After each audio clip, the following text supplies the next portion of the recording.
Eu do meu rei sou soldado, soldado do rei dos reis. Eu do meu rei sou soldado, por isso canto toda vez. Eu luto contra O pecado, assim como Davi lutou.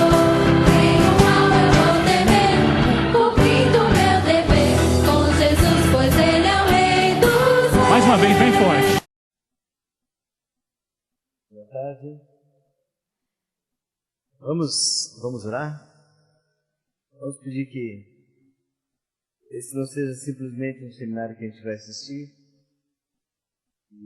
mas que possa ser um tempo onde o Espírito Santo vai ministrar os nossos corações, vai, quem sabe, trabalhar coisas que precisam ser trabalhadas, né? Quem sabe, curar coisas que precisam ser curadas. E vamos pedir que o Espírito Santo, vamos dar liberdade, né? O Espírito Santo, para que ele opere nas nossas vidas conforme o seu poder. Amém? Pai, nós queremos apresentar esse tempo na tua presença. Queremos te pedir, Espírito Santo, vem, ministra as nossas vidas. Tu conheces os nossos corações, tu conheces a nossa história, tu sabes, ó Deus, quais são as nossas carências e necessidades. E por isso nós abrimos nosso coração diante de Ti, te dando a liberdade, Senhor, para que Tu possas tocar em áreas que precisam ser, quem sabe, tocadas na nossa vida. Ou quem sabe abrir os nossos olhos para coisas que os nossos olhos precisam ser abertos. Agora, Pai, nós nos colocamos diante de Ti, abrimos nosso coração, nós dispomos a nossa mente a permitir que os nossos pensamentos possam ser levados cativos aos pensamentos de Cristo. Nos colocamos na Tua presença e te damos a liberdade para que Tu venhas operar nos nossos corações. Isso é o que nós pedimos de todo o coração, em nome de Jesus. Amém. Bom, hoje vamos trabalhar um pouco então sobre a criança precisa de uma família saudável. E isso, né, tem na apostila de vocês aí um esboço que você também pode acompanhar pela apostila, se quiser fazer alguma anotação. Precisa de uma família saudável para ter um desenvolvimento saudável na formação da sua personalidade. Tá? Vamos começar lendo o texto que está, o texto da introdução aqui. Estamos vivendo tempos difíceis. 2 Timóteo, capítulo 3, vamos ler do versículo 1 ao versículo 5. 2 Timóteo, capítulo 3, do versículo 1 ao versículo 5. Todos acharam? Diz assim: sabe, porém, isto, nos últimos dias sobrevirão tempos difíceis. E eu creio sinceramente que nós estamos vivendo esses últimos dias, esses últimos tempos, pelas evidências dos sinais que estão acontecendo ao nosso redor. Ele diz assim: sabe, porém, isto, nos últimos dias sobrevirão tempos difíceis, pois os homens serão egoístas, avarentos, jactanciosos, arrogantes, blasfemadores, desobedientes aos pais, ingratos, irreverentes, desafeiçoados, implacáveis, caluniadores, sem domínio de si, cruéis, inimigos do bem, traidores, atrevidos, infatuados, mais amigos dos prazeres do que amigos de Deus, tendo forma de piedade, negando, entretanto, o poder. Esse texto diz que estas pessoas que vão sinalizar esses últimos tempos, que vão evidenciar esses últimos tempos, são pessoas que têm uma forma de piedade. Ou seja, são pessoas que têm uma aparência de cristão, que mantêm toda uma aparência, mas negam o poder de Deus. E eu creio que nós estamos vivendo esses últimos tempos. A descrição desse texto aqui é a descrição de um tempo de enfermidade. É a descrição de um tempo de dor e de sofrimento. Em todos os sentidos. E eu quero trabalhar um pouquinho nessa questão dentro do nosso assunto, que é a criança precisa de um lar saudável. A desumanidade do homem com o seu próximo está atingindo proporções gigantescas. Hoje as pessoas vivem com medo, vivem aprisionadas em casa, vivem tensas, estressadas, cheias de mágoas, de conflito, de angústia, oprimidas como nunca antes. E isso, para mim, é uma evidência do cumprimento desses últimos dias, dos sinais desses últimos dias.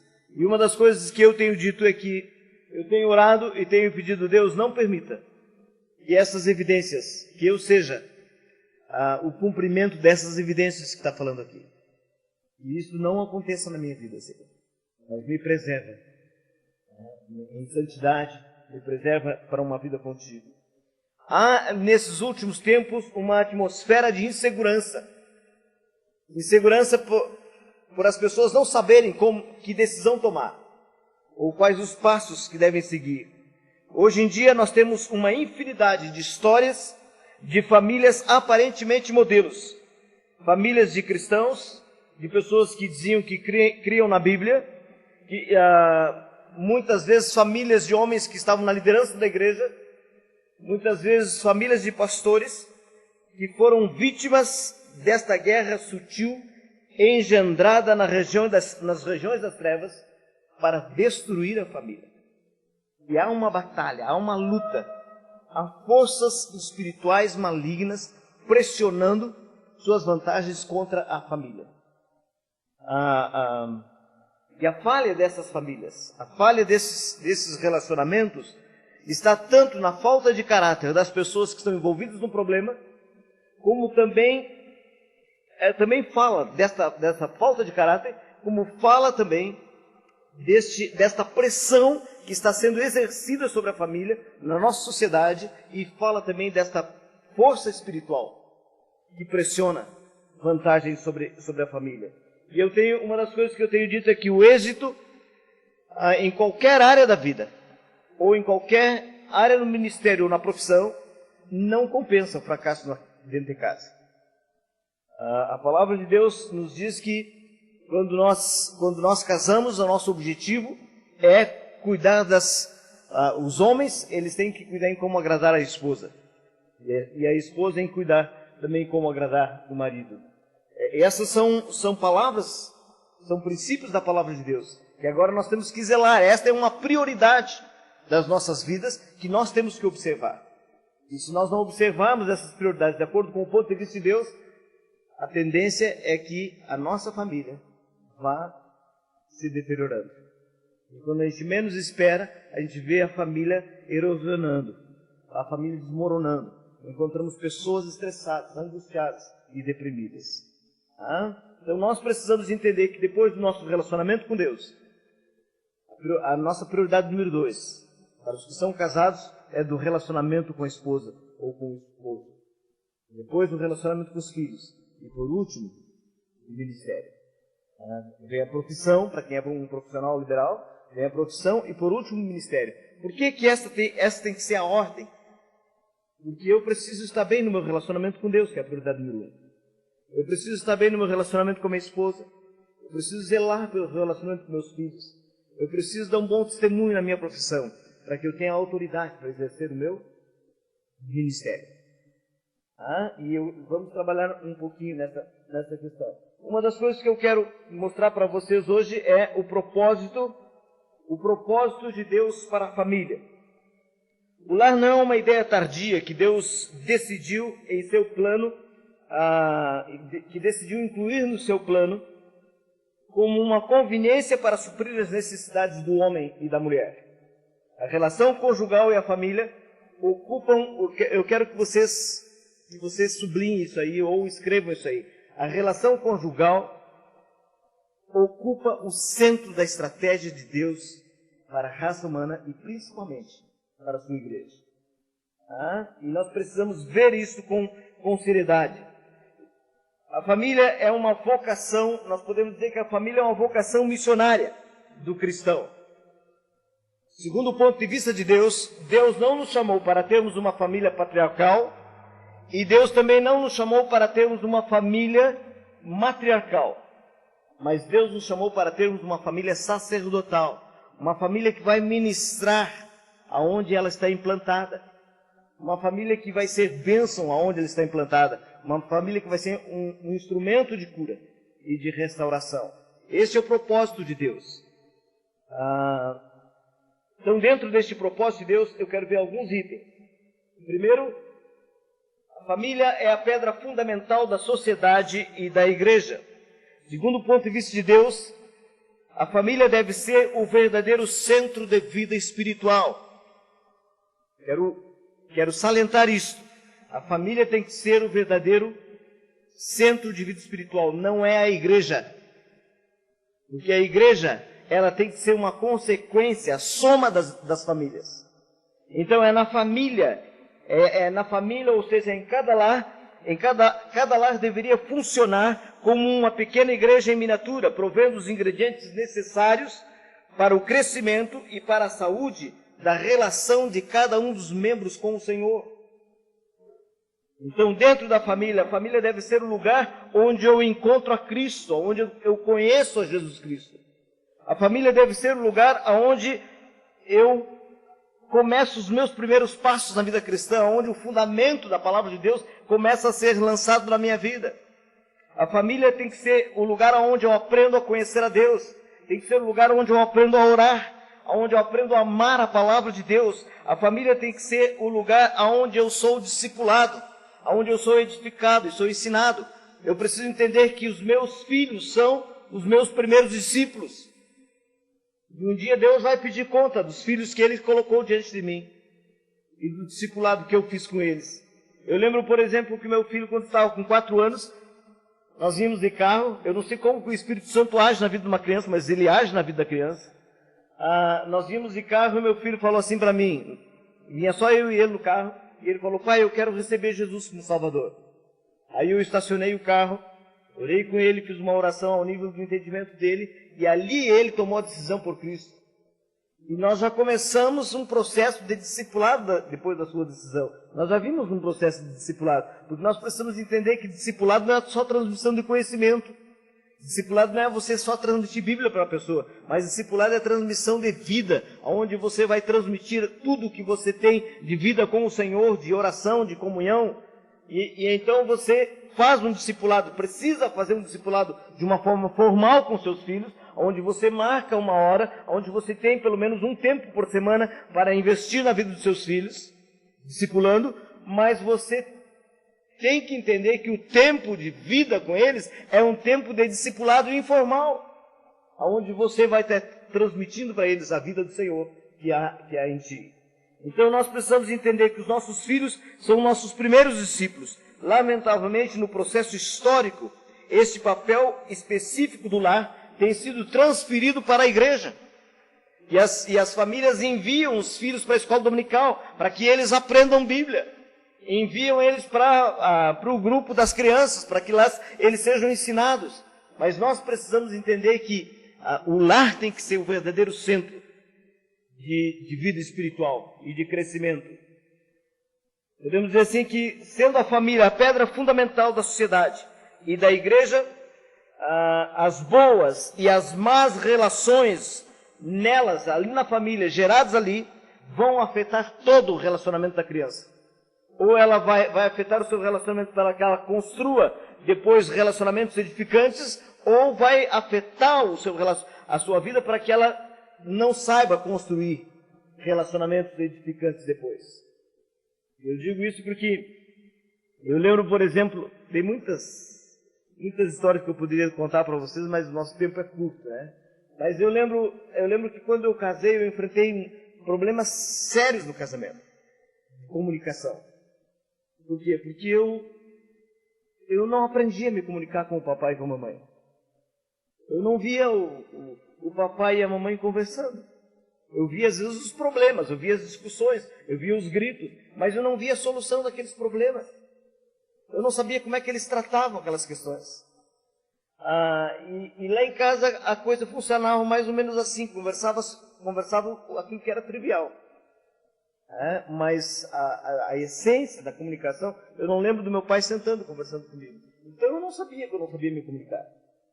Mas um dia eu encontrei uma pessoa e nós decidimos casar, e quando eu menos espero, estou dentro de casa com uma pessoa que é minha esposa, e agora eu preciso conversar com ela.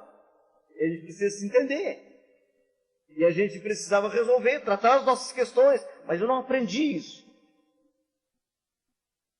Graças a Deus que Jesus estava presente já nesse tempo na minha vida. Porque senão, eu não sei se eu estaria casado hoje. É dentro de casa que nós aprendemos. O centro da vida espiritual tem que ser dentro da nossa casa. Então a família é a pedra fundamental da sociedade e da igreja. Segundo, o relacionamento conjugal é uma representação da relação de Cristo com a sua igreja. Uma relação conjugal correta falará aos filhos e à sociedade de uma forma muito marcante acerca do amor e do cuidado que Deus tem pelos seus. Então nós estamos vendo ali, dentro do relacionamento do pai e da mãe, que eles vão aprender a amar a Deus, que vão aprender a amar a igreja. Por quê? Porque este relacionamento é uma miniatura do relacionamento de Cristo com a igreja. Cristo como esposo e a igreja como a esposa. A esposa que ele mesmo está conduzindo, está levando essa esposa a apresentar a si mesmo uma esposa sem mácula, sem ruga, sem defeito. Então é preciso que nós entendamos que esse relacionamento em certo sentido, é nesse relacionamento que nós vamos aprender a amar a igreja. E é nesse relacionamento, vendo este modelo que Deus colocou dentro de casa, que nós vamos aprender como nos relacionar. E é interessante porque a palavra de Deus diz lá em 1 Timóteo capítulo 5, versículo 8, de que se alguém não cuida bem da sua casa, ele é pior do que os incrédulos e está negando a fé. É tremendo isso, queridos. É tremendo isso quando a palavra de Deus diz que se alguém não cuida bem da sua casa, é pior do que os incrédulos e está negando a sua fé. E o apóstolo Paulo, quando ele recomenda homens para a liderança da igreja, ele diz para Timóteo, Timóteo, tu vai escolher homens que tenham estas características. E aí ele dá uma série de qualidades para os homens. E uma das qualidades que ele dá, uma das coisas que ele pede para Timóteo observar, é que este homem tenha um bom testemunho dos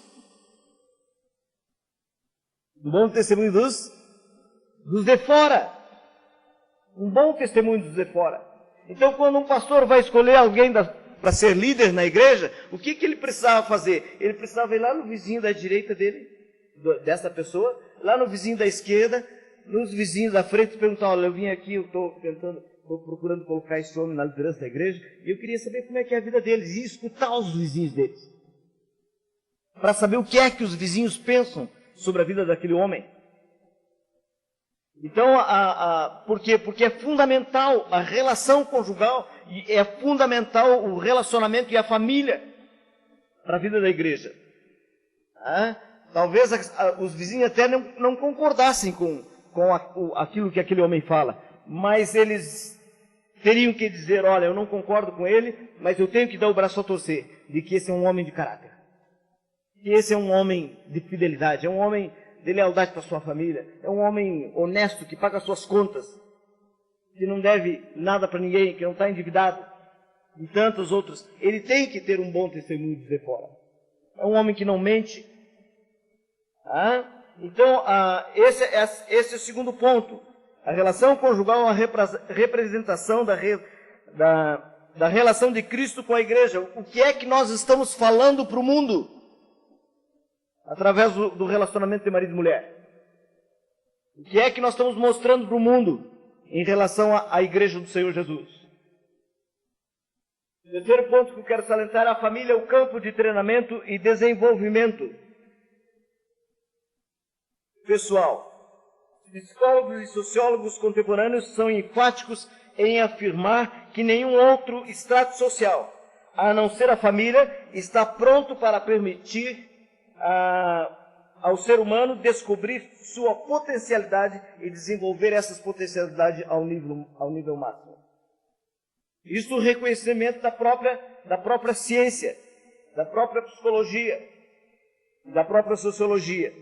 Muitos homens, ao longo do tempo, se deram conta que sua mais valiosa fonte de crescimento e de maturidade é a relação de convívio com sua companheira e com seus filhos.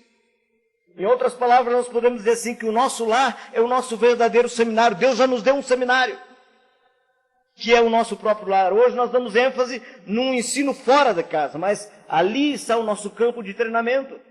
Se eu fracassar nesse campo de treinamento, eu posso ter a melhor faculdade de teologia, eu posso ter o melhor mestrado, posso ter o melhor doutorado, mas isso não vale nada se eu fracassar dentro deste campo de treinamento que Deus colocou para mim, que é a minha família. É ali que ele aprende a se comunicar, como eu falei agora há pouco. É ali que ele aprende a se relacionar, que ele aprende a ser amoroso, que ele aprende a ser atencioso, vendo o relacionamento dos seus pais, vendo toda essa atmosfera afetiva, ficando assim apto para dar a sua contribuição para um desenvolvimento saudável da sociedade. E em certo sentido nós podemos dizer assim, um desenvolvimento saudável da igreja também. Se você é um homem que não leva, ou se você é uma mulher que não leva os princípios da palavra de Deus a sério dentro de casa, você também não vai levar a sério na igreja. Porque o que é a igreja? A igreja nada mais é do que a soma das famílias. E se eu sou um homem omisso dentro de casa, o dia que o pastor me pede para mim assumir algum compromisso, e dou as minhas desculpas e saio. Então é fato notório que a maior parte dos jovens problemáticos, e isso é comprovado até por estatísticas, agora não é mais FEBEM, né? É comprovado até por estatística que grande parte dos jovens que estão ali estão porque tem uma família problemática também. Porque tem famílias disfuncionais. Então, outro ponto que eu quero salientar, que isso que eu estou falando para vocês não é simplesmente coisa da minha cabeça. Isso são princípios da palavra de Deus. Isto é o ponto de vista de Deus sobre a família. Embora hoje tenha muitas pessoas por aí, e quem sabe até alguns pastores, ensinando outras coisas. Quem sabe até para justificar o seu erro. A família é a extensão natural da igreja na comunidade. Não há um modo mais natural e mais poderoso para que a vida de Cristo seja disseminada na comunidade do que por meio de um testemunho forte e piedoso de uma família cristã. Ou seja, a família cristã saudável, equilibrada e coerente é uma célula importante da igreja, inserida na vizinhança, inserida no quarteirão, no bairro onde a igreja, onde a família está. A extensão da igreja é a família ali no bairro. E eu fico pensando, uma vez eu estava no culto, depois terminou o culto, a gente saiu para a porta para cumprimentar as pessoas, aí tinha um casal que veio à igreja que não era da igreja. Eu vi que era convidado, aí perguntei, quem foi que convidou vocês? Aí aquele casal falou assim, olha, pastor, ninguém nos convidou. É que nós somos vizinhos do fulano e da fulana, e eles têm uma vida tão bonita, pastor. E nós viemos aqui para ver o que é que tem aqui que eles têm aquele estilo de vida. Ou seja, esse tem que ser o testemunho pelo estilo de vida que desenvolvemos por aplicação dos princípios da palavra de Deus nas nossas vidas e no relacionamento com a esposa e com os filhos. Esse tem que ser o estilo de vida que desenvolvemos, que testemunha ao mundo de Jesus Cristo.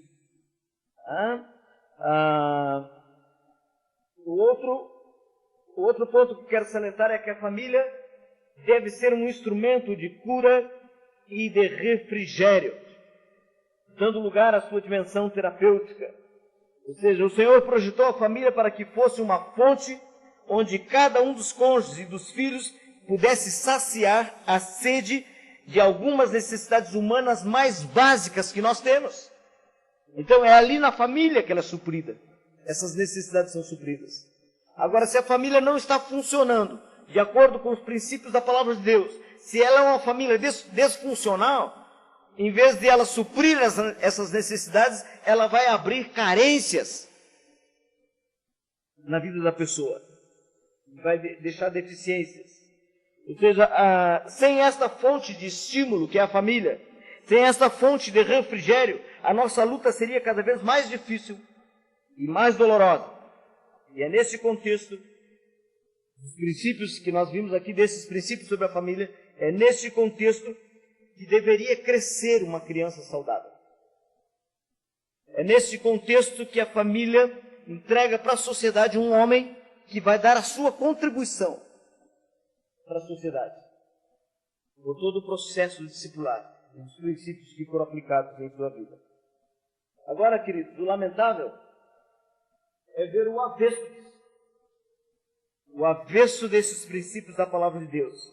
Lamentavelmente, o lar se transformou num lugar onde as pessoas mais se ferem, onde as pessoas mais se machucam. As feridas mais profundas são produzidas pelas pessoas mais íntimas. Eu tenho trabalhado com pastores, o meu ministério é um ministério que trabalha com pastores. Há 25 anos nós trabalhamos com grupos de renovo, que são grupos pequenos, onde a gente, são grupos de pastoreio mútuo. Então a gente fecha o grupo e nós vamos andar juntos por um período de 2 anos, nos reunindo uma vez por mês, 2 dias no mês, começando na segunda-feira ao meio-dia, indo até quarta-feira ao meio-dia. E esse tempo que nós vamos andar juntos é um tempo para desenvolver companheirismo, amizade, relacionamento, confiabilidade, principalmente confiabilidade. Porque hoje os pastores não confiam uns nos outros. Porque um dia abriram o coração com um problema, com uma dificuldade, e quando eles menos esperaram, aquele problema estava espalhado pela igreja. Então nós desenvolvemos um ministério onde nós andamos num processo de pastoreio mútuo, num processo de cura mútua, de restauração mútua, onde nós podemos abrir o coração, um grupo onde a gente pode dizer, não, aqui eu tenho pessoas em quem eu posso confiar. E é tremendo, queridos, ver as feridas que são produzidas, e que foram produzidas ainda na infância, na vida desses homens. E eu fico pensando às vezes, e eu digo isso por experiência própria, minha vida teve que passar por cura e por restauração. Eu lembro, só para vocês terem uma ideia, eu lembro quando, não vou dizer quando eu era pequeno, né, mas quando eu era criança, eu lembro quando eu era criança que meu pai era alcoólatra. Na época que eu mais precisei do carinho, do afeto do pai, da presença dele, ele se tornou alcoólatra. Sei lá por que cargas d'água. Hoje, vendo a história dele, eu começo a entender muitas coisas que eu não entendia na vida do meu pai. E então ele chegava bêbado todos os dias em casa. E a minha mãe era de Umbanda, vivia levando lá para dar passe as cuecas e camiseta, não sei o que mais dele lá, para tirar ele daquela vida, e cada vez a nossa vida se tornava um inferno maior ainda. E eu lembro que com 5 anos, mais ou menos, meu pai brigava com a minha mãe todos os dias. E ele pegava uma faca na mão, não, uma faquinha, uma faca na grandona, e dizia assim, hoje eu vou fazer guisado da tua mãe. Fazer guisado é carne moída, né? Hoje eu vou fazer carne moída dela. E aí a minha mãe era uma uruguaia que não levava desaforo para casa, pegava um ferro na mão e dizia, então vem. E eu ficava entre o meu pai e a minha mãe, gritando para que o pai não matasse a minha mãe, para que eles não brigassem. Agora imagina a marca profunda que isso deve ter produzido nas minhas emoções. Aí quando chegou lá na adolescência, eu comecei a manifestar todo um processo de revolta com meu pai e com a minha mãe. Até o dia que eu tomei a minha decisão por Cristo, quando eu estava com 19 anos, no ano de setembro. Então, a família tem se transformado num lugar onde as pessoas mais se ferem. A infância é afetada e a formação é prejudicada por tensões entre o casal, por separações, por divórcio, por maus tratos, por pais cruéis, por abusos físicos, por castigos desumanos, por abusos sexuais. E é tremendo o que existe de abusos dentro das famílias. No meio da noite, o quarto é aberto bruscamente, e um garoto é acordado com violência por um homem bêbado e irado, dizendo, você deixou a mangueira aberta, a torneira aberta com a mangueira lá no jardim, e alagou tudo, e agora você vai aprender. E a criança aterrorizada é espancada sem misericórdia pela figura amedrontadora, que ele chama de papai. Uma prostituta de 15 anos de idade, olhos inexpressivos, mecanicamente vive mais uma noite de degradação. ela não mais se importa o que possa acontecer. Ela não se sente limpa desde a noite em que foi molestada e abusada pelo seu próprio pai. E esses são apenas algumas histórias. Mas se vocês trabalharem com crianças e entrarem na história da vida dessas crianças, vocês vão ver as marcas profundas que elas trazem na sua alma. Eu lembro que o pastor Edson, que era o que ia dar esse ministério, esse seminário, mas ele não pôde vir por questões de enfermidade, então eu vim substituindo ele. Eu lembro que ele sempre diz assim, que nós deveríamos colocar uma placa nas crianças, escrito, tinta fresca, porque o menor toque deixa sua marca. E nós precisamos cuidar. Deus nos deu os filhos para que eles pudessem crescer num ambiente saudável, sem machucaduras. Uma geração sofredora atravessa aos tropeções os seus anos de juventude, para depois infligir os mesmos sofrimentos aos seus próprios filhos. E isso continua de geração em geração, a não ser que seja quebrado esse elo maldito pela ação de Jesus Cristo na vida de uma pessoa. Pelo novo nascimento, poderá se tornar uma nova criatura. Precisamos entender que a família é a estratégia central do plano de Deus para todas as épocas e que tem uma importante tarefa de implantar uma nova sociedade na Terra. Agora, hoje, quando a sociedade olha para a igreja, talvez ela até se pergunte, mas para que igreja? Se é para ter a vida que aquele fulano vive, então não precisa de igreja. Ele vive que nem eu. Que diferença tem aquela família da minha família? Para que igreja?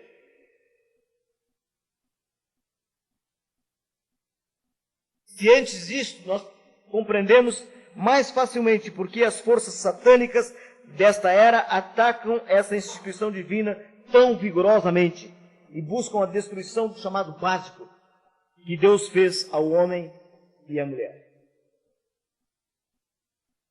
E esses ataques do inimigo são investidas sutis. O ataque contra o lar não tem sido ruidoso e evidente. Ele não chega com a escola de samba batendo e diz, nós vamos aqui bagunçar o coreto. Não. Ele vem de uma forma imperceptível.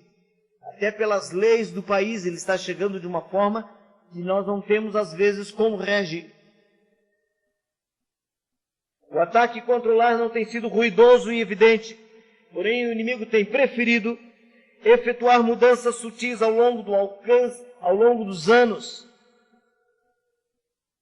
alcançando a fibra básica da família e da sociedade e da nossa cultura, através de leis e governantes e mudanças que são feitas, que têm afetado e que têm eliminado a família, da família, aquela estrutura básica que Deus sonhou no seu coração. Quando uma lei é feita lá no Congresso, vocês acham que é só uma cabecinha que nem a do Clodovil que está fazendo aquela lei? Há forças espirituais malignas, há principados, há potestades por trás daquela pessoa. Eu fico pensando, hoje eu entendo que quando meu pai fazia tudo aquilo e entrava num estado de embriaguez, vocês acham que era só meu pai que queria me ferir ou ferir a nossa família? Não, há forças espirituais malignas por trás das pessoas que feriram você. Então não veja simplesmente as pessoas, não guarde mágoa e rancor da pessoa, porque é muito mais do que simplesmente uma ação de uma pessoa. Forças espirituais malignas.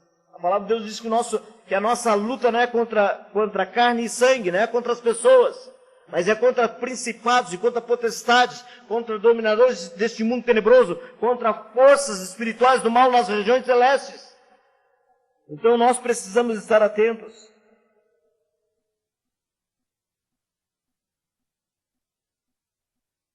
E hoje nós encontramos, por causa disso, encontramos muitas famílias disfuncionais.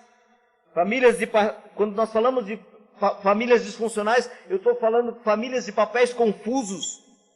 Famílias disfuncionais que não estão funcionando de acordo com os princípios da palavra de Deus. E a igreja sofre com isso. A igreja é afetada. Como eu disse no início, a igreja é a soma das famílias. Se a família não está bem, automaticamente nós não vamos bem para lá. E se a minha família não está bem, como é que vocês acham que no domingo eu vou subir em cima do púlpito?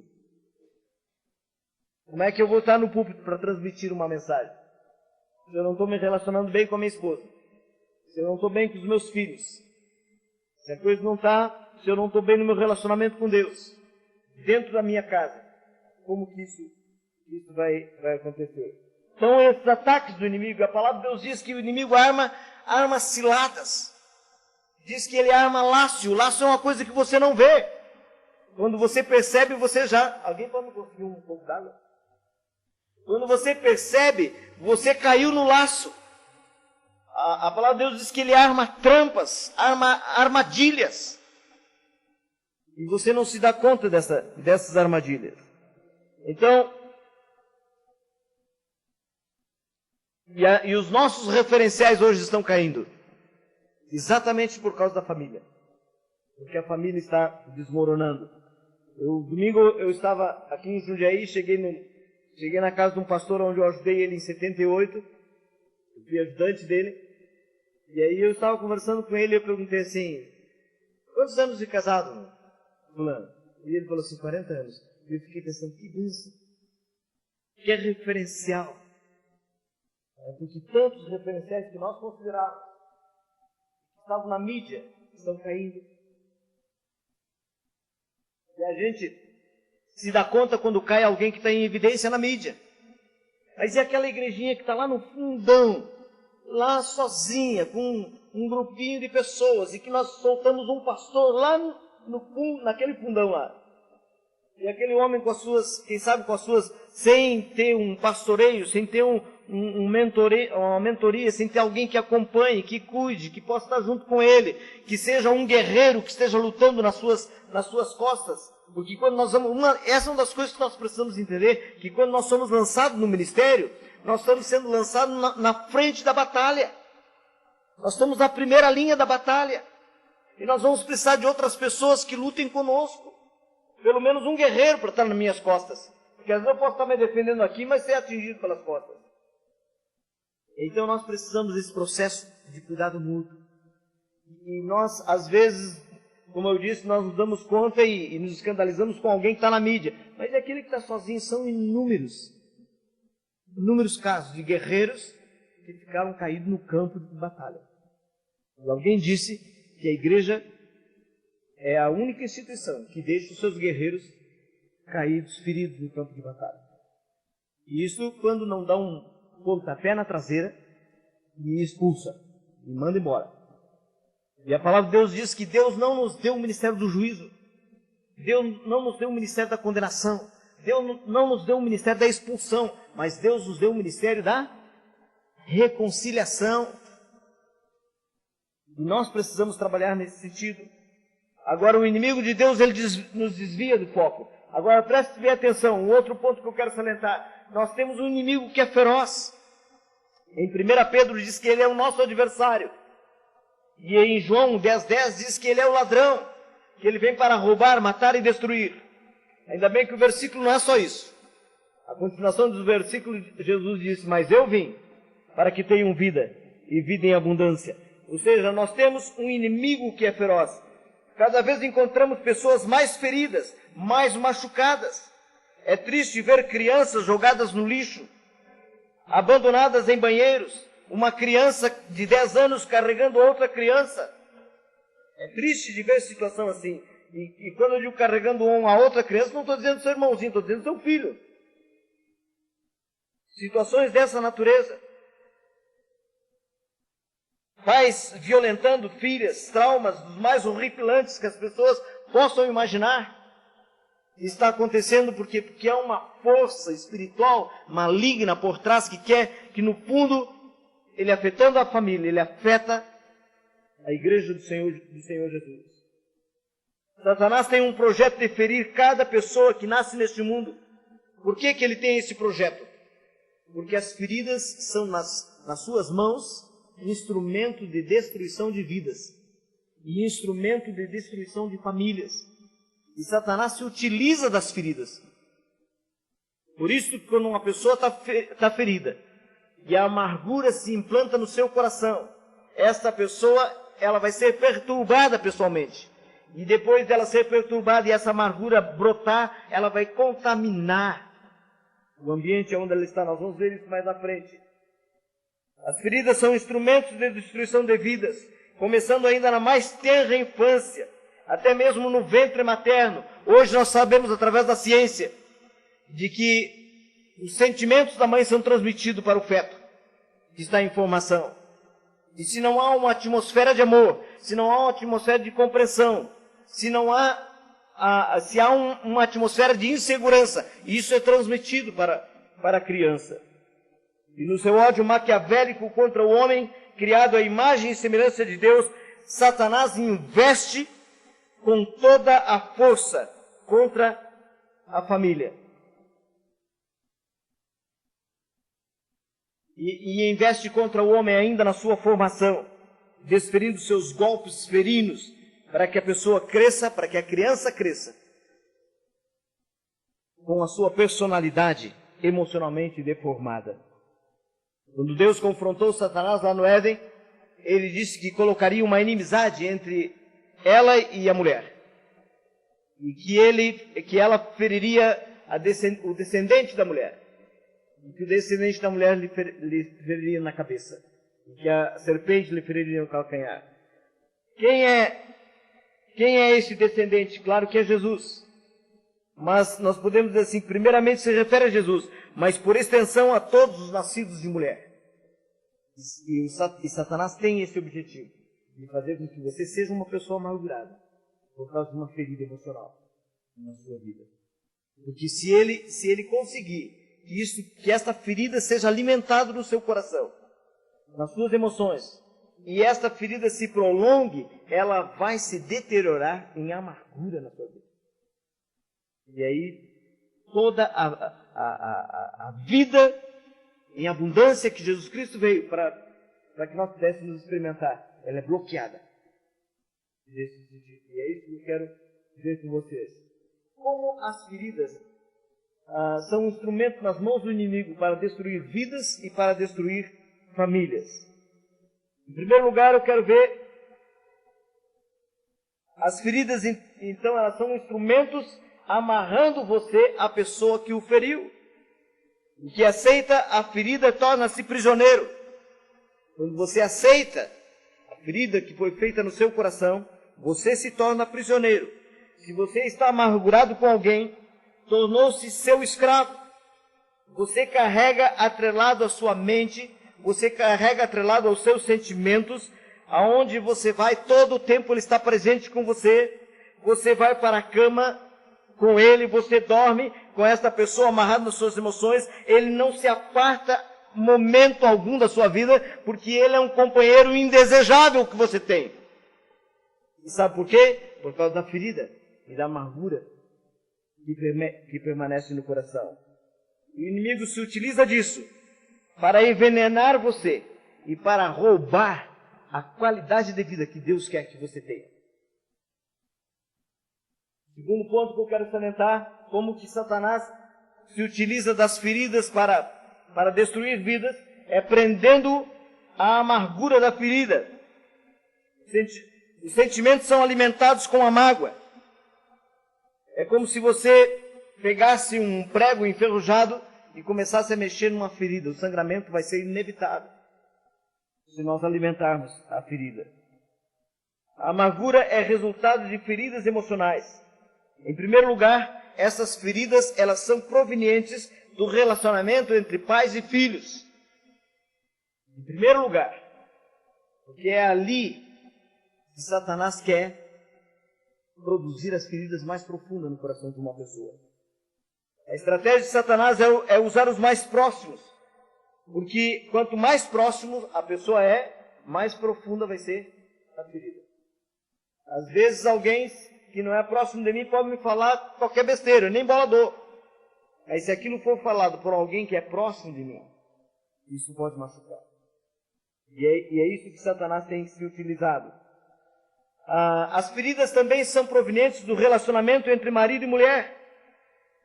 uma outra fonte de feridas.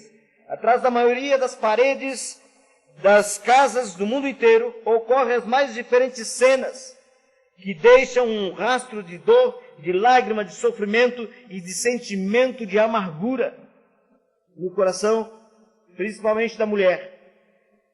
Às vezes o homem fala, mais insensível, fala algumas coisas que machucam e provocam feridas.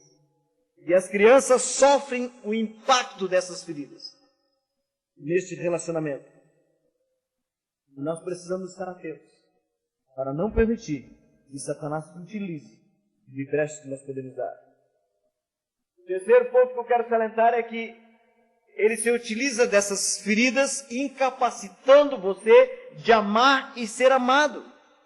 Hoje há muitos lares destruídos porque duas pessoas feridas e amarguradas partiram para o casamento e nenhum deles tinha condições de amar e ser amado, porque não curaram, não trataram nas suas emoções as suas feridas. Os relacionamentos são construídos a partir de carências emocionais, de feridas e de mágoas acumuladas por causa de experiências passadas. E o que acontece é que cada um vem com a sua bagagem, cada um vem com a sua mala cheia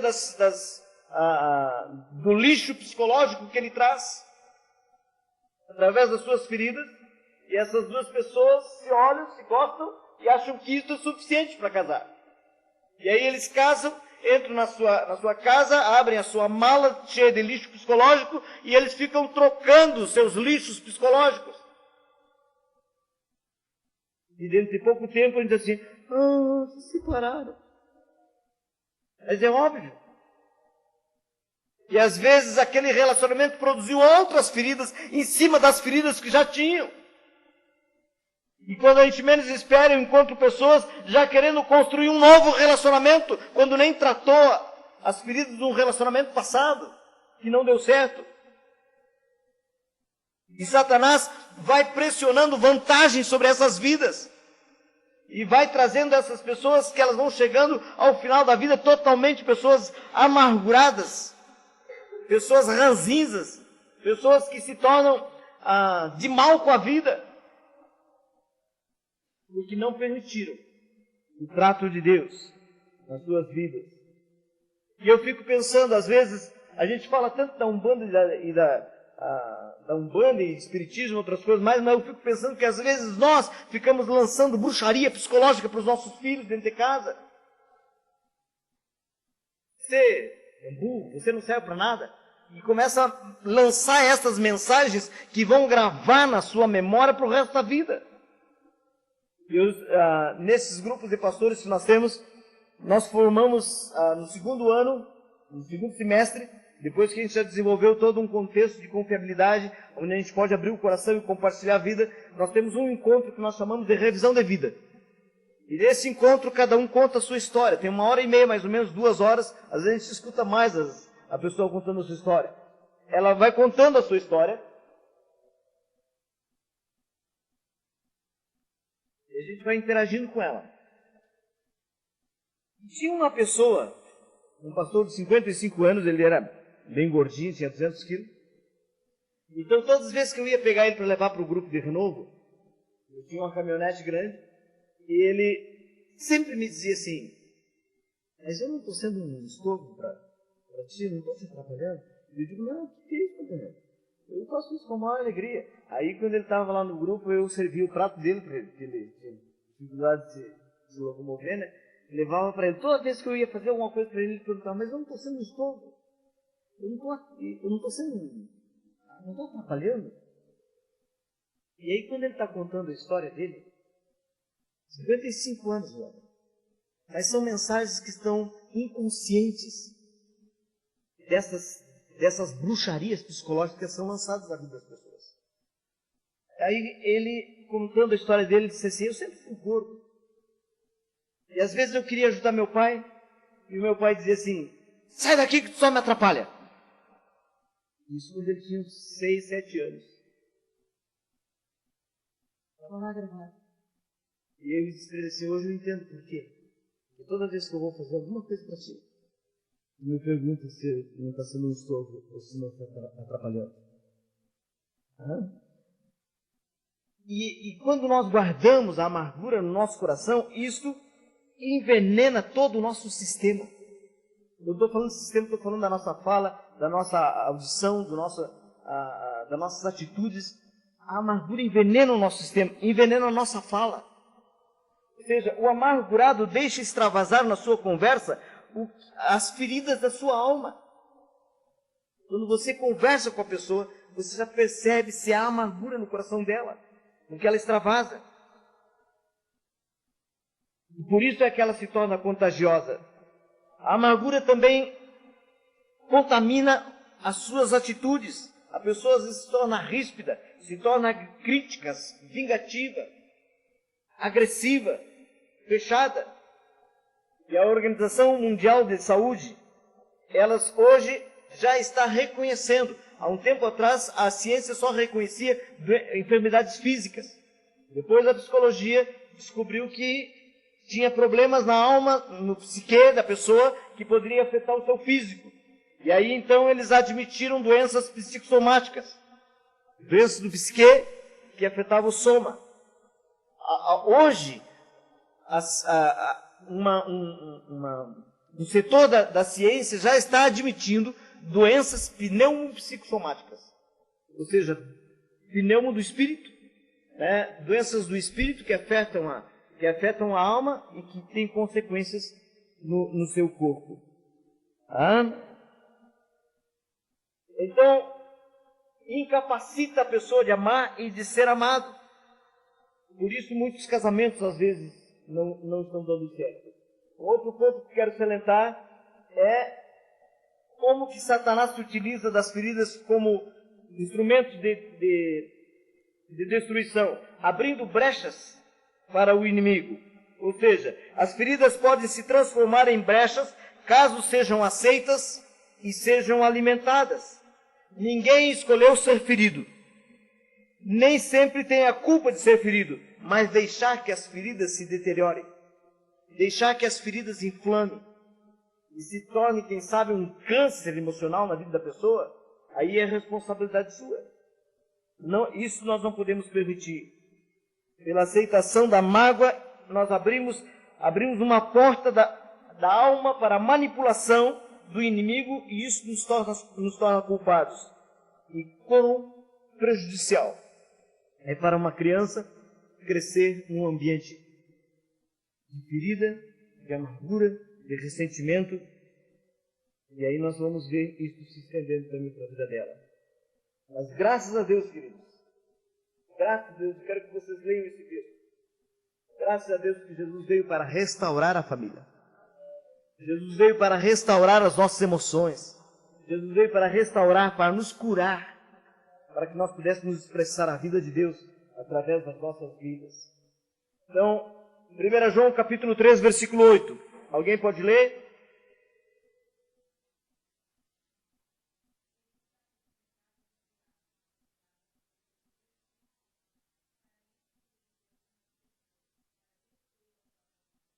Para que o Filho de Deus se manifestou? Para destruir as obras do diabo. Geralmente, quando nós pensamos em obras do diabo, nós pensamos em possessão demoníaca, nós pensamos em obras de macumba e feitiçaria. Mas aquele relacionamento mal construído, que está produzindo ferida lá dentro de casa, isso é obra do diabo. E às vezes nós não estamos tendo discernimento espiritual de ver que é por trás daquele relacionamento que o inimigo está de uma forma sutil penetrando e deixando e pressionando suas vantagens naquela família. Graças a Deus que Jesus Cristo veio para restaurar, para curar. E cura é você compreender que a queda trouxe marcas profundas em todas as áreas da sua vida. Todas as áreas da sua vida foram afetadas pela queda, pelo pecado. E agora a cura é eu entender que quando Cristo entra na minha vida através do Espírito Santo, Ele tem que restaurar todas as áreas da minha vida também. Isso é cura. É a mesma raiz, salvação e cura é a mesma raiz. E Deus, quando se interessa por você, Ele se interessa por você como um ser integral. Corpo, alma e espírito. Ele não se interessa só pelo seu espírito, pela salvação do seu espírito. Mas Ele se interessa por você como um ser integral. E nós precisamos entender que quando o Espírito Santo entra e vem habitar e fixar residência em nós, começa em nós um processo de cura. E o processo de salvação é um processo de cura, onde Deus quer restaurar tudo aquilo e quer trazer vida e refrigério aonde foi afetado pelas marcas do pecado. Isso é cura. Necessitamos entender que onde foi afetado pelo pecado, pela obra do diabo, agora chega Jesus e quer restaurar, trazer cura, para que possamos nos relacionar de acordo com o propósito de Deus, de acordo com o ponto de vista de Deus, onde as prioridades de Deus estão em ordem nas nossas vidas. E nós zelamos por essas prioridades e pelos relacionamentos que essas prioridades vão gerar. Agora, quais são os passos para a restauração? Passos para a restauração. Quando eu quero falar desses passos para a restauração, eu quero trazer aqui à mente, não interessa quem é o ofensor e não interessa quem é o ofendido. Se você foi o ofendido e guardou mágoa no seu coração, isso é tão pecado quanto a ofensa que produziu a ferida no seu coração. Agora, você não pode permitir que a amargura permaneça em você. A palavra de Deus diz assim, tende cuidado, lá em Hebreus, diz, tende cuidado, irmãos, que ninguém se separe da graça de Deus, e nem haja em qualquer um de vós uma raiz de amargura, que vos perturbe e que brotando contamine a muitos. Então eu não posso permitir isso, porque eu vou ser tão responsável como aquele outro que me feriu. Então o primeiro passo para nós, o primeiro passo é reconheça onde você errou. Se você guardou a amargura, isso é pecado e você tem que confessar o seu pecado. Então reconheça onde você errou. O segundo passo é confesse o seu pecado. A palavra de Deus é tão simples, querido, e nós só não somos curados se não quisermos. Mas é tão simples, o Evangelho é simples. Confesse, reconheça que errou. Acerte primeiro diante de Deus. E se for preciso, acerte com a pessoa. Se você guardou amargura com alguém, você também tem que confessar para aquela pessoa, eu quero que você me perdoe, porque eu fiquei amargurado com você. Não é isso que a Bíblia diz? Se você sabe que, se você vem trazer a tua oferta, e você ali, ao trazer a tua oferta, te lembrares que alguém tem alguma coisa contra ti, deixa a tua oferta e vai acertar lá com aquela pessoa. Depois vem e faz a tua. Ou seja, um coração amargurado, nem a oferta dele Deus aceita. Talvez o pastor aceite, né? Vai ajudar a pagar a luz, mas não sei se vai ser aceito por Deus. Então precisamos levar isso a sério. Então confesse o seu pecado a Deus. E se há necessidade de uma cura mais profunda que você está sentindo, procure um irmão de confiança e confesse o seu pecado para ele. Porque aí nós vamos estar colocando em prática o que diz Tiago 5,16. Ele diz, confessai os vossos pecados uns aos outros e orai uns pelos outros para quê? Para seres curados. Ou seja, às vezes eu acerto com Deus, acerto com outra pessoa, mas eu vou ter necessidade. Eu fico pensando, esta é a bênção de eu ter um grupo de homens que nós estamos andando juntos em pastoreio mútuo, onde nós estamos nos ministrando mutuamente e aonde eu posso abrir meu coração e confessar o meu pecado. Às vezes nem é um pecado, às vezes é uma tentação. E nesse último renovo que eu tive com um dos pastores, ele estava confessando uma tentação. Eu digo, que bom que você está confessando uma tentação. Porque é melhor confessar uma tentação do que confessar um pecado. Então nós precisamos ser curados pela confissão. Primeiro no nosso relacionamento com Deus. E depois uns com os outros. Então, reconheça onde você errou, confesse o seu pecado, e terceiro, ande cheio do Espírito Santo. Em Gálatas, capítulo 5, versículo 16, diz assim, andai no Espírito e jamais satisfareis as concupiscências da carne, as inclinações da nossa carne, a amargura, a dor, essas coisas, são inclinações da nossa carne, e nós não vamos permitir que isso permaneça em nós. A palavra de Deus diz que o fruto do Espírito, de eu andar no Espírito, é amor, alegria, paz, longanimidade, benignidade, bondade, fidelidade, mansidão, domínio próprio. Essas coisas vão estar presentes nas nossas vidas se andarmos cheios do Espírito. Agora, você sabe como é que você, depois que você confessou e pediu que Deus encha você com o Espírito Santo, você sabe como é que você sabe que está cheio do Espírito Santo? Uma vez eu ouvi alguém dizer assim, senti um arrepio e diz, o Espírito Santo está presente. Você não sabe se está cheio do Espírito Santo por arrepio. Se quiser sentir arrepio, é só tirar a camisa lá no sul, lá está bem frio. Aí a gente vai sentir arrepio mesmo. Então, mas você sabe que você está cheio do Espírito Santo pela fé. Veja o que está escrito, esse texto não está aí, mas veja o que está escrito em 1 João capítulo 5, versículo 14 e 15. 1 João capítulo 5, versículos 14 e 15. Aí você vai saber como você pode estar cheio do Espírito Santo. Depois que você confessou seu pecado. Aí você pede novamente que o Espírito Santo lhe encha. Há uma promessa, há uma ordem em Efésios 5,18 que diz assim, não vos embriagueis com vinho para a dissolução, mas se Deus deu uma ordem, é vontade dele? Se Deus deu uma ordem, é vontade dele? Então é vontade de Deus que eu esteja cheio do Espírito. Certo? Por quê? Porque Deus deu uma ordem. Agora veja o que diz esse texto. Alguém pode ler? Em voz bem audível? Pode ler. E 15.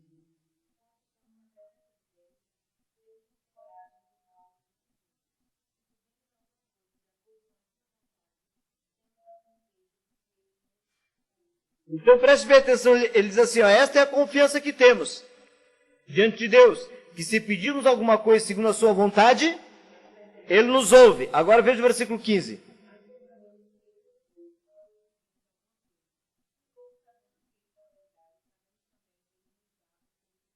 Então, se é da vontade de Deus e Ele nos ouve, Ele também vai nos conceder aquilo que é da sua. Então, o que você precisa fazer? Você precisa crer no que está escrito na palavra. Você pediu para ser cheio do Espírito Santo? Pediu? Então agora creia nisso aqui, de que você pediu algo da vontade de Deus e por isso você está cheio do Espírito Santo. Não dependa dos seus sentimentos. Houve uma época na minha vida que eu ia para uma reunião de oração e se eu não chorasse, a reunião de oração não era boa. Eu tinha que chorar. Quando eu chorava, hoje foi quente a reunião. Por quê? Porque eu estava dependendo das minhas emoções, mas o justo viverá pela fé, crendo naquilo que está escrito. Então, ande cheio do Espírito Santo e não dê permissão para a sua carne. A palavra de Deus diz que é responsabilidade sua fazer morrer a sua natureza terrena. E quando eu alimento uma ferida, eu estou simplesmente alimentando a minha carne. Então, ande cheio do Espírito Santo e tome a decisão de ser um perdoador por toda a vida. Não interessa o que as pessoas fizeram para você. Não interessa o quão profundo foi a marca ou a ferida que alguém produziu em você. Você tem que perdoar essa pessoa.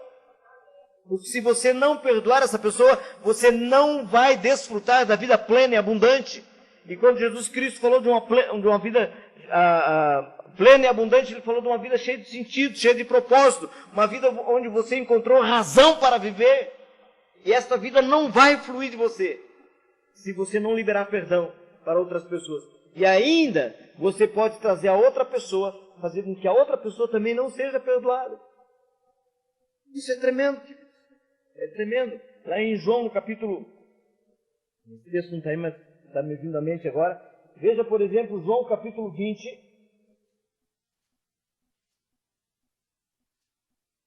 Você pode fazer com que as pessoas permaneçam nos seus pecados.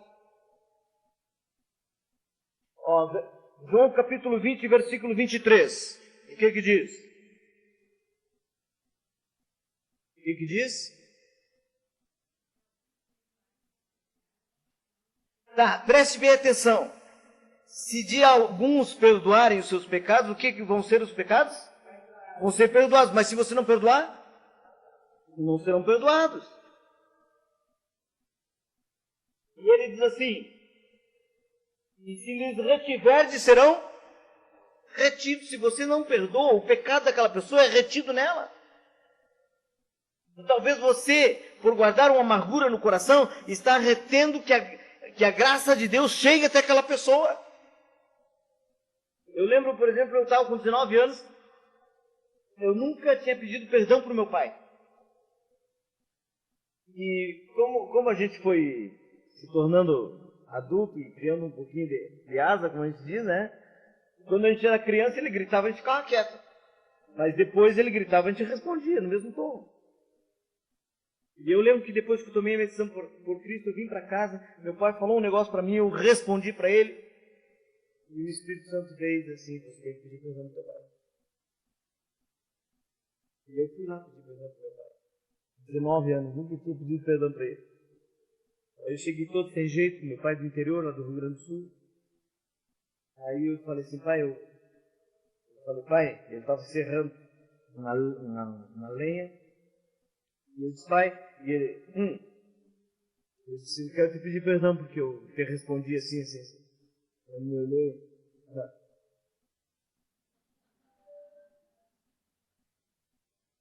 parece que ele não deu importância. Mas aquelas coisas, aquele pedido de perdão entrou como um punhal no coração dele. E foi amolecendo no coração dele. Eu lembro, por exemplo, eu não me lembro, esse é uma outra, algo que Deus curou no meu coração, no relacionamento com os irmãos da igreja, foi um abraço. O abraço é uma coisa terapêutica, é tremendo o abraço. Eu lembro que eu não lembro do meu pai me abraçando. Não lembro se de ter um afeto, um carinho do meu pai. Então, quando alguém vinha me abraçar, eu ficava todo duro, né? Aí um irmão veio, abraçou, e vem outro irmão e abraça, e a gente, aí um braço forte, aí o outro forte. Aí quando a gente menos vê, a gente já está todo relaxado, a gente já está lá abraçando. Por quê? Porque isso nos cura, nós precisamos.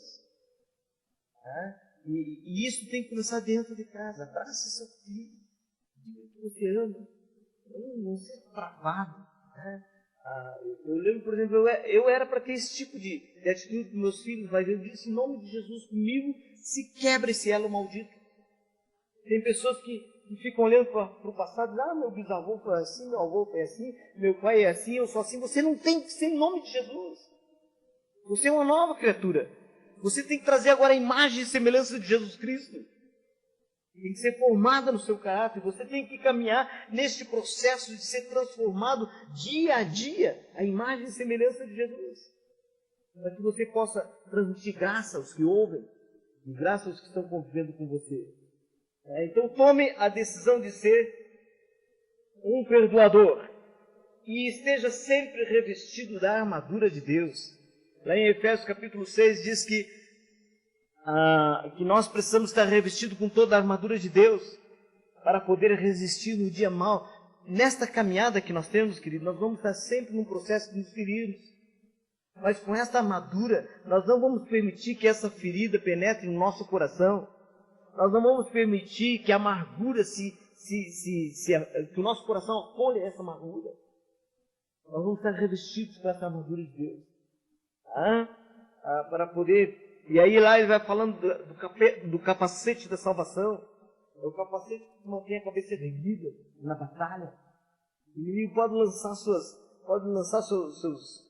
dardos inflamados, porque a sua cabeça está protegida. Você não vai permitir que entre na sua mente as mentiras de Satanás. A couraça da justiça. A justiça que você já recebeu em Jesus Cristo. Você já foi justificado. Ele já pagou por você um preço que você não tinha condições de pagar. Ele veio, pagou e justificou você. E por isso você hoje pode penetrar na presença de Deus. E aí ele vai descrevendo toda a armadura. Esteja revestido desta armadura de Deus, para poder resistir no dia mau. Estamos em uma batalha espiritual. E não podemos fechar os nossos olhos para isso. Há forças espirituais malignas. E a nossa luta, diz a palavra, não é contra a carne e o sangue, não é contra meu pai. Não foi meu pai que me feriu. Foi aquele que estava por trás do meu pai. E o meu pai permitiu a ação dele. Foi usado como instrumento nas mãos dele para me ferir. Mas não é as pessoas que nos ferem. São forças espirituais malignas que às vezes as pessoas permitem.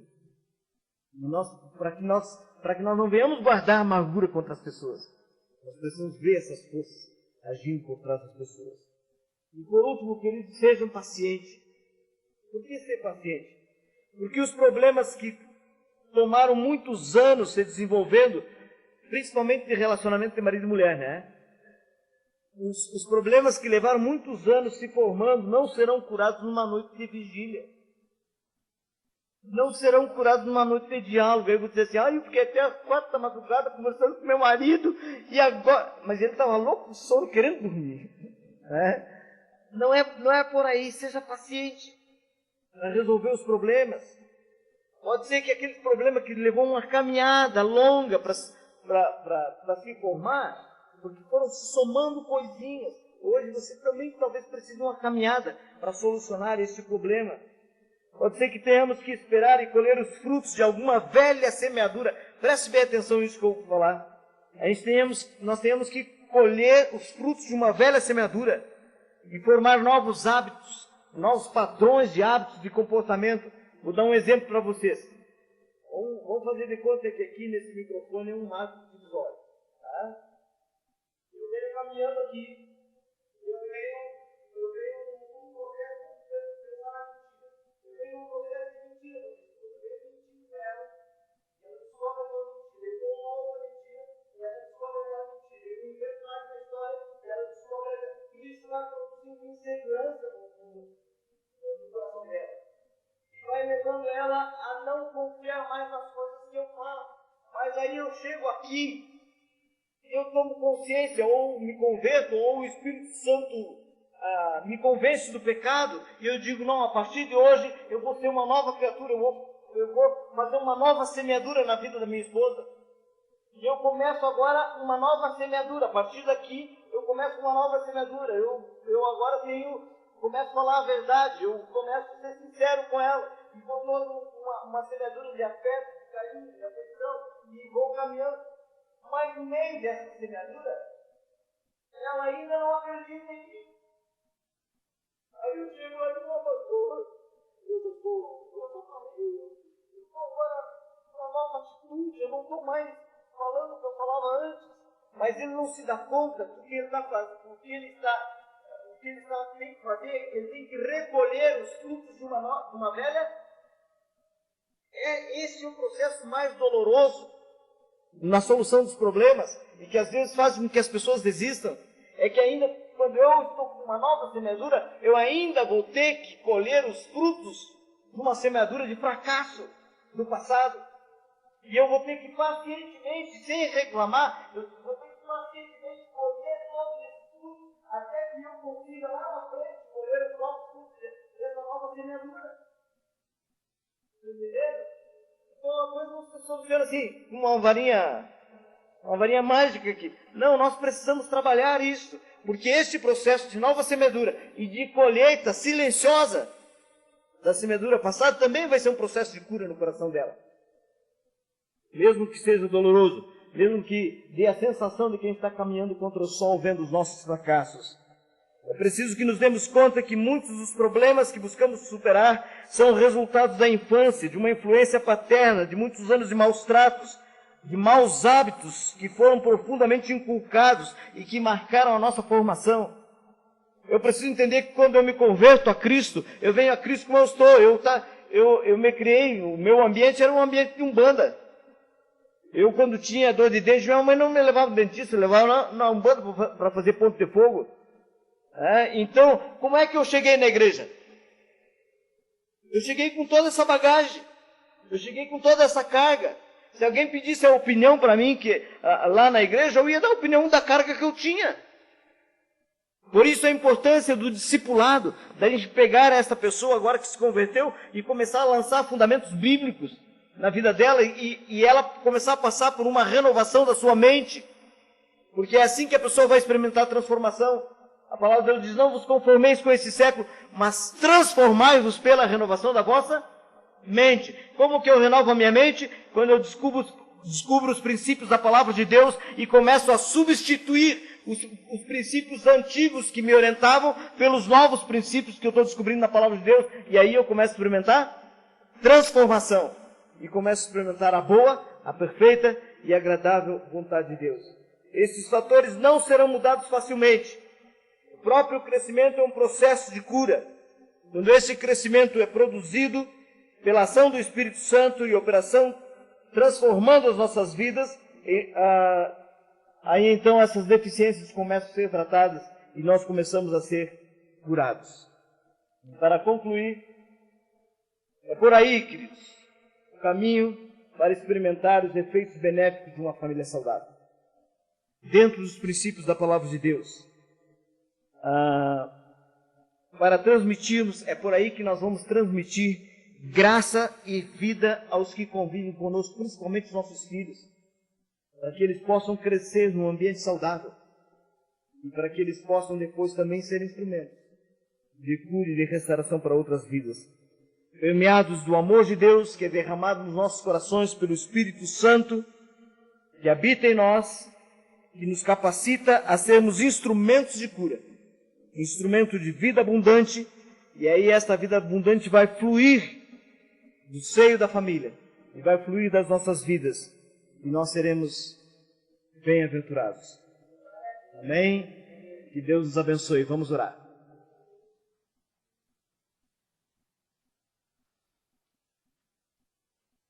Deus querido, nós queremos apresentar as nossas vidas diante do trono de graça, Senhor. Pai, Tu és aquele que nos sonda e que nos conheces. Tu não conheces somente o nosso presente, Tu conheces a nossa história, Senhor. E Tu sabes da nossa história o que marcou profundamente o nosso ser. Tu produziu feridas no nosso coração. Tu sabes, ó Deus, se nós temos ainda guardado no nosso coração amargura e ressentimento, Senhor. Mas nós queremos rasgar o nosso coração diante de Ti nessa tarde. E queremos te dizer, Espírito Santo, Tu tens a liberdade de vir operar nas nossas vidas. Vem, Senhor, e derrama o Teu bálsamo sobre as nossas vidas, sobre o nosso coração, Senhor, cura, para que nós sejamos instrumentos de cura e de restauração para outras vidas, para que a vida plena e abundante que Tu vieste para que nós pudéssemos experimentar, possa fluir como um rio de dentro de nós, Senhor, possa jorrar para outras vidas e abençoar tantas outras vidas que estão carentes e necessitadas, Senhor. Senhor, Pai, não permita que ninguém saia daqui sem deixar diante do Teu trono aquilo que Tu levantaste, aquela memória que Tu trouxeste, aquilo que Tu veio, que Tu despertaste nesta tarde, Senhor. Sim, opera com Teu poder. Nós cremos, Senhor, que só Tu podes realizar esta obra. E nós pedimos isto em nome de Jesus. Bem, queridos, que Deus abençoe. Terminei antes do tempo para dar uma folguinha para vocês.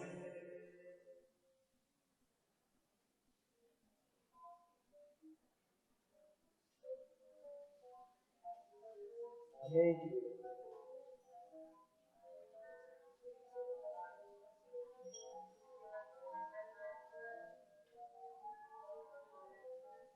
Cuida da paleta que é melhor. Não, você está falando de ser casada, quase que eu chorei ali, porque minha mãe acabou de fazer 50 anos. Amém. Foi uma maravilha. Amém. Deus abençoe.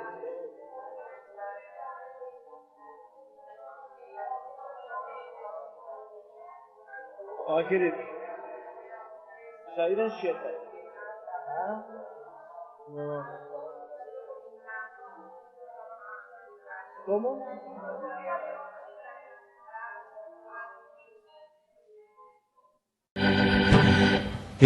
Do meu rei sou soldado.